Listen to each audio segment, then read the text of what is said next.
কেমন আছে? শরীর ভালো আছে। মিলির পরিবারের সবাইকে স্বাগতম জানাই। আজকে একটু শরীরটা খারাপ, গলাটা ভারী হয়ে আছে। যাই হোক, আজকে চিকেন রান্না করছি, কীভাবে দেখতে পাচ্ছ। চিকেন নিয়ে নিয়েছি, আর চিকেন একটু আলু না দিলে ঠিক জমে না। দিয়ে কাঁচা লঙ্কা দিয়ে আজকে রেসিপিটা করবো। তা কত সুন্দর লাল লাল হবে, পেঁয়াজ রসুন আর আদা, আর একটু গোটা রসুন নিয়েছি, আমার ছেলে খেতে ভালোবাসে তার জন্য। দিয়েও যাই হোক, তেলটা গরম হয়ে গেল। তেলে দারচিনি, এলাচ, তারপরে জয়িত্রী, একটু জিরা, তেজপাতা দিয়ে ভালো করে বাদামি কালার করে ভেজে নেবো তেলে। বাদামি বাদামি আর ভাজা হয়ে যাবে, তখন সেন্টে বেরো দিয়ে তখন আমি কাঁচা পেঁয়াজ কুচিটা দিয়ে দেবো। কুচি পেঁয়াজটা বেশ বাদামি কালার করে ভেজে নেবো।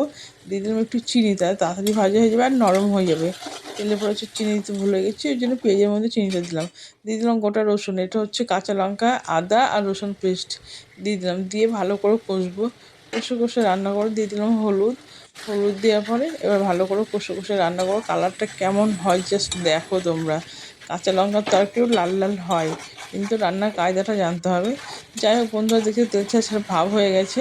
আর এই যে মানে একদম আঁচটা কমিয়ে দিয়ে আমি মশলাটা কষছি, ওর জন্য খুব সুন্দর কষা হচ্ছে। কষা হয়ে এসে তেল ছাড়া ভাব হয়ে এসে এবার দিয়ে দিলাম চিকেনটা, ধুয়ে রেখে দিয়েছিলাম ছোটো চিকেন।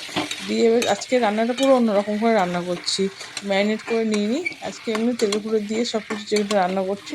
দেখো অল্প তেল মশলায় চিকেনটা করেছি, তোমরা করে দেখবে, অবশ্যই ভালো লাগবে। এবার চিকেনটা দিয়ে ভালো করে কষবো, কষে কষে রান্না করব। আর যত চিকেন বলো মটন বলো, কষে কষে যদি রান্না করা যায় ভালো করে একটু সময় নিয়ে, তাহলে চিকেনটাও খেতে টেস্টি হয়, খুবই সুন্দর হয়। দেখতে পাচ্ছি ওই আলুটা আমি ভেজে রেখে দিয়েছিলাম, তোমাদের সেটা দেখায়নি। আলুটা ভেজে রেখে দিয়েছিলাম, এবার চিকেনটা অর্ধেক কষা হয়ে গেছে। আলুটা দিলাম, কেন আলুটা দিয়ে কষলে এবার হচ্ছে আলুটাও গলে যাবে ভালো চিকেনের সঙ্গে। দিয়ে দিলাম হচ্ছে মিট মশলাটা দেওয়ার পরে এবার আরও ভালো করে কষবো। দেখতে পাচ্ছ কোনো মশলা দিয়ে একদম হালকা পাতলা মশলা দিয়ে একদম রান্না করছি, আর হালকা একদম হবে গরমের দিনে। যাই হোক, তোমরা ভিডিওটা কেমন লাগলো অবশ্যই কমেন্টে জানাবে। ঠিক আছে বন্ধুরা, তো যাই হোক, এই যে আমি কষে কষে রান্না করছি। এই যে কষাটা প্রায় হয়ে এসে কড়াইয়ের সঙ্গে তেল সাজার ভাব এসে জল দিয়ে দিলাম। এবার জলটা দিয়ে ভালো করে সেদ্ধ করবো, আর ফুটে উঠবে তখন আবার দেখাবো তোমাদেরকে। দেখো, আর আজকে আমার শরীরটা ভালো নেই বলে এগুলো করতে একটু খুব কষ্ট হচ্ছে, কিন্তু কী করবো, ভিডিওটা দিতেই হবে। যাই হোক, ঝোলটা ফুটে গেছে, চিকেনের ঝোলটা ফুটে গেছে। এবার আর একটু হবে, এবার নেড়ে দিলাম।